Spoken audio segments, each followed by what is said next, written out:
Let's imagine you're lost deep in the Amazon rainforest, and you make the mistake of pushing through the undergrowth into a hidden clearing.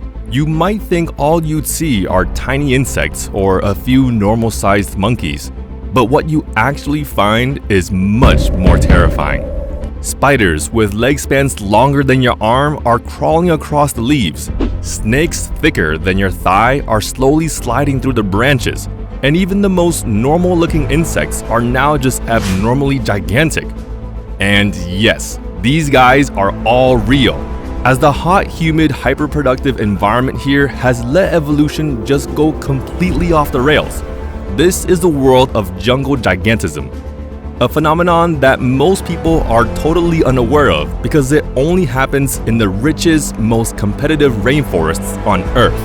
And you'd think in a place where everything's constantly competing for sunlight and there's barely any open space to survive, that most animals would get smaller and smaller to stay hidden.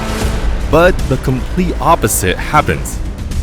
All animals in this region turn into a sort of supersized variant of themselves, making small things big and big things huge. So why is this effect even happening in the first place? To understand jungle gigantism, let's take a look at the most blatant example of it, the green anaconda. And I know what you're thinking, because most people think that the green anaconda is just a big snake, but it's actually not just that. Green anacondas are found almost exclusively in the swamps and rivers of the Amazon and live in waters and air that stay around 25 to 30 degrees Celsius year-round with insane humidity. Because of the constant moisture and heat, everything grows like crazy. But regardless, this is still an incredibly competitive place, and so the snakes had to adapt. See, anacondas are actually a type of boa, which is a family known for constricting prey. So why do anacondas look like anything but a normal boa? Well, this is the jungle gigantism taking effect. In an environment this rich and competitive, being small isn't that useful. The anaconda's body traded modest size for thick, powerful muscles that's much better for overpowering large prey, but it didn't actually give up stealth either. Their bodies have a dark mottled pattern which will blend perfectly into the shadows and murky water instead of standing out, which means you'll never see it coming. When you're this big, you don't really have any predators besides the occasional jaguar or caiman, so your body ends up being designed for ambush rather than escape. But that still doesn't answer why the anacondas are this huge in the first place. And the answer isn't just in the food up there, but instead in the environment itself. Tropical rainforests like the Amazon are packed with energy. Constant sunlight, massive rainfall, and year-round warmth create an explosion of plant growth. For basically all animals, the richer the ecosystem, the more energy is available to support super large bodies. In sparse environments, there just isn't enough calories to fuel giants. But when you live in the Amazon, there's unlimited food potential. And because energy is everywhere, their limiter is broken. Over millions of years, this pushed the boas into giants, or should I say, anacondas. And because they then became so big, they literally left behind their smaller ancestors at the same time. And since larger bodies are better at dominating territory and taking down bigger prey, evolution literally forced these snakes to get bigger and bigger or die. But regular boas don't live in the deep Amazon. So how did they get so big? See, the deep jungle gigantism effect does have some relevance here, and this is why some snakes are so massive. Anacondas, on the other hand, live in the densest, most resource-rich parts. So the jungle gigantism also plays a bit of a role, but they didn't get so big solely because of hiding in the trees. And most of it is because of the hyper-abundant energy. Anacondas are actually a rare case of pure jungle gigantism, turning a normal constrictor into one really big creature. And this is likely why anacondas are among the heaviest snakes on Earth. And while not technically longer than some pythons, they're much heavier, being over 500 pounds, which is double the weight of many other big snakes. But this is just one case of jungle gigantism. It doesn't necessarily prove that the rainforest is creating giants. But take a look at this guy. This is a normal tarantula that's found in a temperate forest. These guys are about 5 to 10 centimeters across. This is about the size of your average hand spider. But find this same animal in the Amazon rainforest, and it looks like this. This spider is over 30 centimeters across and is the exact same family as the other tiny spider I just showed you. So, what's going on here? Well, the exact same rules that turned boas into anacondas have forced these spiders to grow bigger. The Amazon means constant warmth, moisture, and food, and these guys literally use that energy to fuel massive growth. You can already see how freakishly large they are, so that basically means a ton of resources are coming in. But what can they do now that they're so big? Well, unlike smaller spiders, giant tarantulas like the Goliath bird eater aren't just web weavers, but they are predators. They creep across the forest floor on those massive legs, using them almost like stilts to step over leaves, roots, and fallen branches. They then often use their huge fangs like a dagger, piercing something like a small mammal or bird, and then injecting venom to liquefy its insides like a protein shake. But again, this is the Amazon rainforest, so the prey are also ginormous.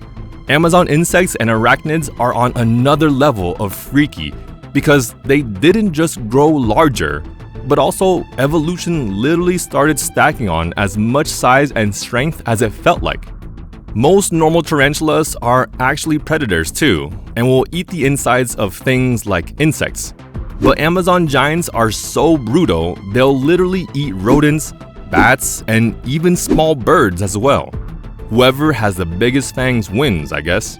Goliath bird eaters can also live over 20 years on average, which is way longer than the 2 to 5 year lifespan that temperate spiders have.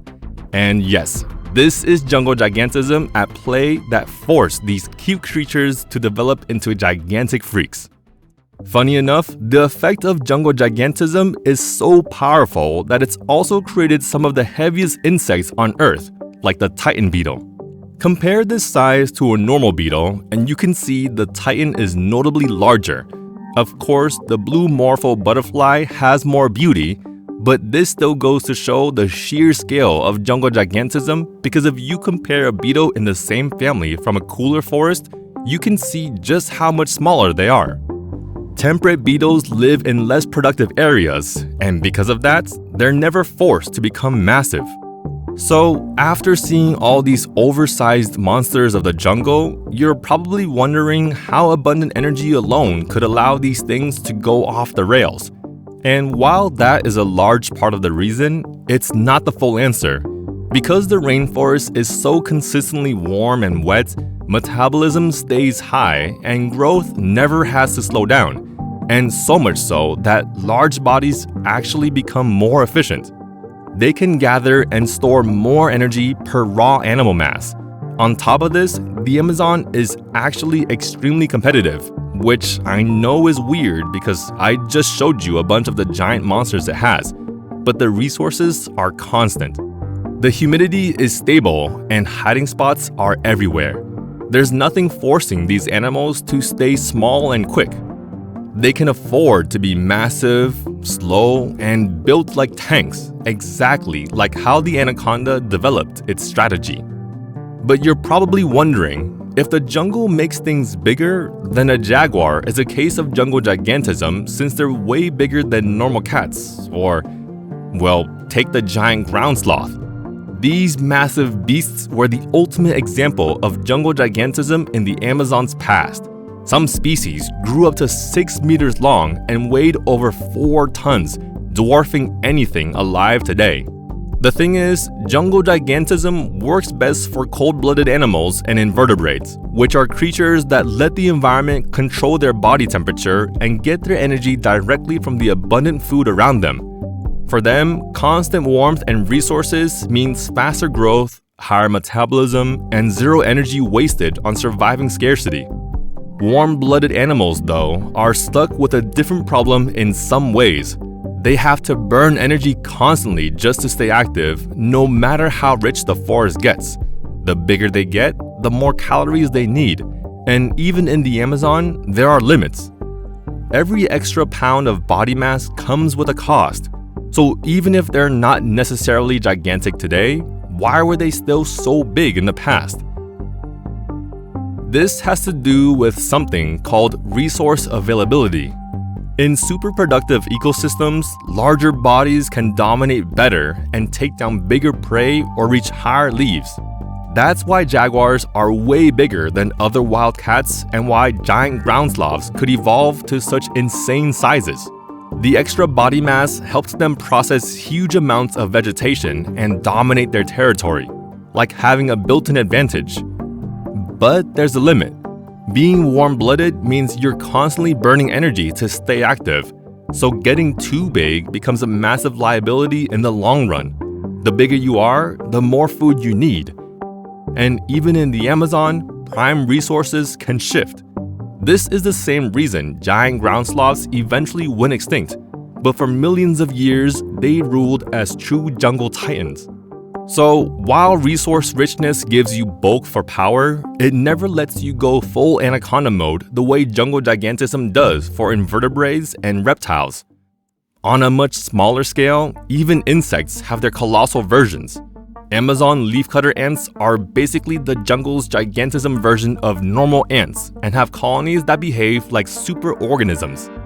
For reference, most ants are so small you can barely see their details without a lens since they're usually not even a centimeter. Amazon giants can reach sizes and colony strengths big enough that you could actually feel the impacts on the forest with a naked eye. This obviously isn't really monstrous like anacondas are, but in the eyes of insects, these things are absolute behemoths. But here's the weirdest part. Not everything in the Amazon got the gigantism effect. A select few animals actually got the complete opposite from an effect called jungle dwarfism. While this is extremely rare and the majority of animals got the gigantism effect, some Amazon frog species, like certain poison dart frogs, are noticeably smaller than their relatives in less dense forests. In these extreme competitive environments, food isn't always easy to defend. So, evolving a smaller body means they can hide better, reproduce faster, and survive in tiny niches. When space and resources are fiercely contested, staying small can literally be the difference between life and death. And having a much faster reproduction cycle will ensure your species survives. Not really as sick as turning into a giant jungle monster, but still an interesting way evolution made them develop. But a weird side effect of the jungle is that it doesn't just change what evolves, it changes how fast evolution itself occurs. In the Amazon, everything runs in fast forward, which means chemical reactions speed up along with metabolism and reproduction. A single generation of some Amazon animals can happen in months instead of years, since, as I mentioned, even insects are now reproducing rapidly instead of taking their time. This makes evolution take much less time in some ways, and it already happens over millions of years. Many of these species are highly specialized, almost perfectly tuned to their niches that existed under the Amazon canopy for tens of millions of years. Some spiders, frogs, and insect lineages have changed dramatically since before humans even existed. With drastic competition and constant resources in the Amazon, species here have stayed in an evolutionary arms race for millions of years. The environment constantly pushes, so evolution never stops either. Every creature here is fine-tuned for a world that's rich, chaotic, and green, which has worked flawlessly for millions of years, literally. But that richness is exactly what makes the Amazon so fragile in other ways. When your entire ecosystem depends on everything staying hyper-productive, even a small shift can break it. The moment the environment starts to change, the rules that built these giants start to collapse. Because being a super mega jungle giant sounds really awesome until it suddenly isn't. Jungle giants have one massive weakness, and it's that they're all built for abundance, not scarcity. Their entire existence depends on a forest that stays warm, wet, and packed with life. Take that away, and the whole system collapses. Drier conditions means less food, metabolism struggles, and suddenly those massive bodies become a liability. The animals that once ruled the green deep start starving in their own size. Bring any of these monsters into a dry, sparse savanna, and they will literally die from the lack of resources. This is already happening too. As the rainforest shrinks, resources are dropping fast, and the creatures that evolved to thrive in the abundance are running out of room to survive. Studies have shown that some giant insects and snake maximum sizes are actually being pressured in areas where the forest is getting fragmented. And although they're much harder to study, this means that eventually true giants like the biggest anacondas could become rarer or just struggle altogether. And while I would never actually want to encounter one of these giant monsters face to face, it's kind of sad to think about. These creatures are living relics from a different world, and regardless, they're basically zero threat to us anyways if we don't bother them. Total human deaths from giant anacondas are extremely low because most just want to be left alone. But anyways, the effect that hyper-rich rainforests have on evolution is perhaps one of the strangest and most unexpected reasons for gigantism. Flood the land with life and warmth, and life won't stay small. It just gets giant.